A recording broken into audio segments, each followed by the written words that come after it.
All right, guys, before we get started, make sure that you like this video, subscribe to the channel so you can watch more videos like this. Let's talk about Heat Celtics. All right, this series has been everything everyone predicted. It's been a lot of fun. Two teams that are pretty evenly matched, and you kind of see that in the final scores now. I think the first game, it was a 3-point game or so, and this was about a 5-point game. 5-point game, 106-101, Miami Heat. Before we talk about the Heat, let's talk about the Celtics. The Celtics have shown that they can kind of create a game plan that can get them the lead. I can't remember how much it was. It was like 15 or so midway through the game.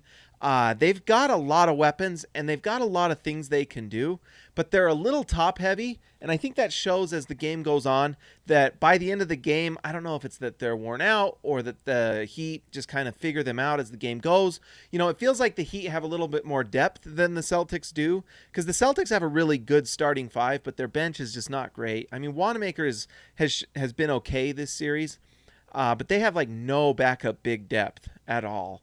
And, you know, you're not playing in a scanner and expecting to win. And we saw that tonight. My goodness.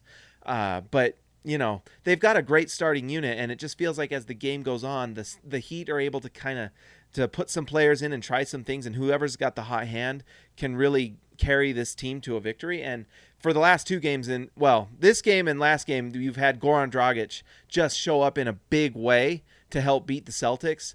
For Boston, you know, Jason Tatum continues to be a real stud. Kemba Walker actually showed up this game. 23 points for him, 9 for 19. He was hitting some shot and actually hit a decent three-point percentage. This is big for Kemba Walker to have those kind of numbers. That, you know, pretty just like decent, slightly above average stuff. But for him, when he's been so rough and so bad in these series, you got to be kind of, although, you know, you get a game like this from Boston and they still don't win. I mean, that's kind of scary if you're a Boston fan a little bit. For a team, they shot a decent percentage. Jaylen Brown was nice. He hit those two big threes at the end of the game that even kept the Celtics in it as the Heat just continued to pull away. Jaylen Brown played a role in keeping them close. Not a lot else to say. The Celtics don't really have a lot of answers for Bam Adebayo, who's been a monster in this series. They have a great one in Bam Adebayo for the Heat. He does so many things for them. Defensively, we've seen what he can do. He had that game-winning block that was just monstrous in Game 1.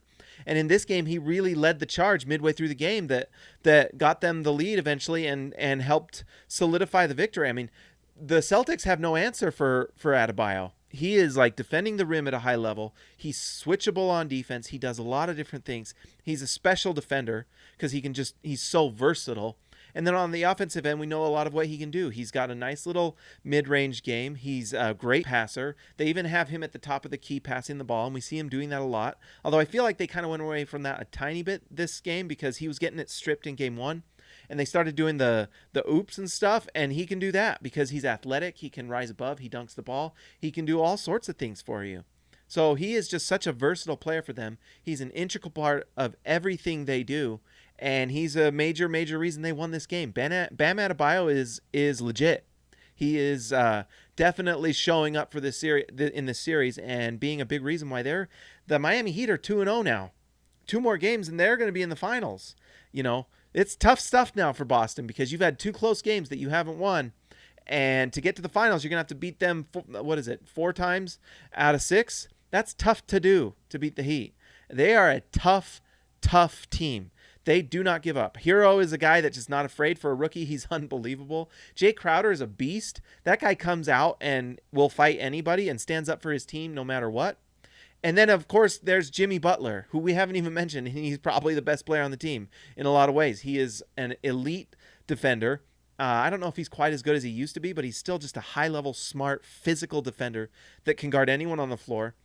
And on offense, he's a great facilitator, shot maker, and he hits big buckets. Jimmy Buckets won the game in Game 1 because he hit that monster 3 and then hit that and one. I can't remember if it was in overtime. He's just a winner. He wins games for you. When you have Jimmy Butler on your team, you win. This Heat team is fantastic. Goran Dragic is a lot of fun, and he's figuring out. And we haven't even mentioned Duncan Robinson. I mean, he's one of the best three-point shooters in the league. Unbelievable. The options that the Heat have. They can do so many different things to win these games, and it's impressive. They're fun to watch. They move the ball, they play hard. They're a team that you can just really get behind. So fun to watch, guys. That's all I got to say. Like and subscribe to this channel, guys. We'll talk to the next game after the next game.